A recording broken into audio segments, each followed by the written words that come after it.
Hi everybody, it's 5:10 in the morning and I spent the whole night hovering over my rods waiting for something to happen and it didn't. And Mick didn't get a bite either. And now we've got to make a decision, do we stay here or do we go? I'll have a chat with Mick, I think, in a minute. See, look at me now, making the tea not only for Mick, for myself, but for the lads who are on the crew as well.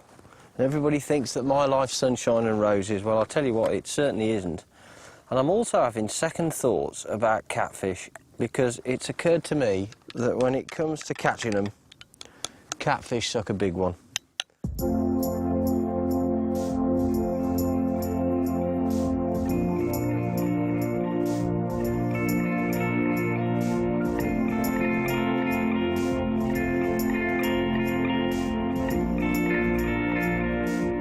I can't understand why we haven't caught one. The weather's not great, but I think certainly there's plenty of catfish here, but it's just hard work at the moment and the hours are ticking by.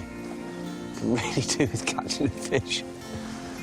Just trying to feel for a bite. I've had a couple of knocks. I don't think it's a catfish, it's probably a tench or something messing with it, but you never know, it might just be a cat nose in the bait and a little bit wary.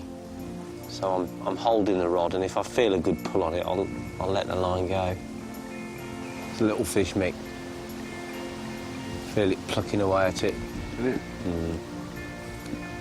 That won't be anything, could it, really? Perch or...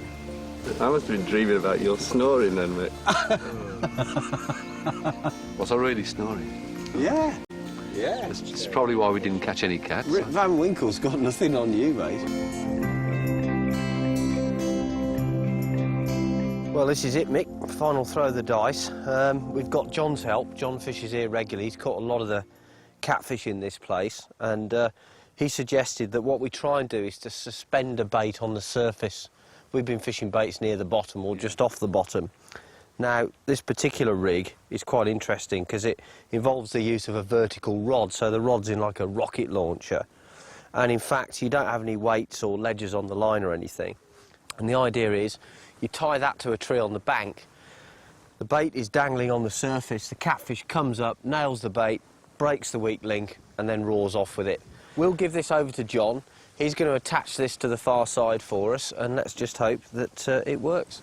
Now, this particular style of catfishing was developed initially on the continental rivers, the big, wide rivers, where they tied baits off against buoys and found that catfish would literally come to the surface to nail them. So this is fairly radical stuff, but I've got to say, Mick, that desperate men need desperate measures, and boy, are we desperate.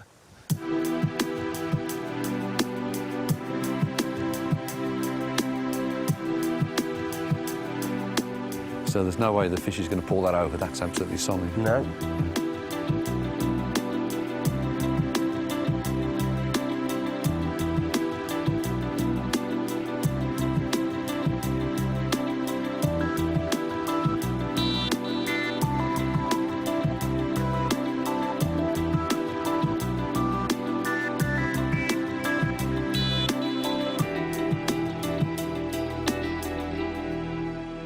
Well, I think that's about it, Mick, isn't it? It is for now. What are we going to do?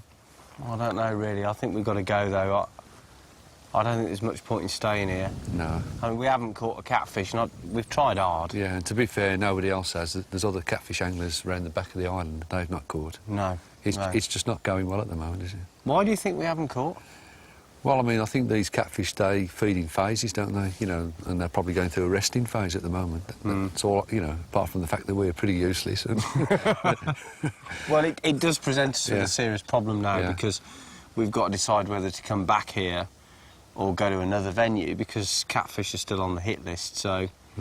I think we just got to wrestle with that on the road, Mick. I think we've got to go now. Yeah. Because the longer we stay here, the more time we're wasting when we could be doing other things, so... We better hit the high notes and get on the road. Yeah, OK. We'll decide on the way.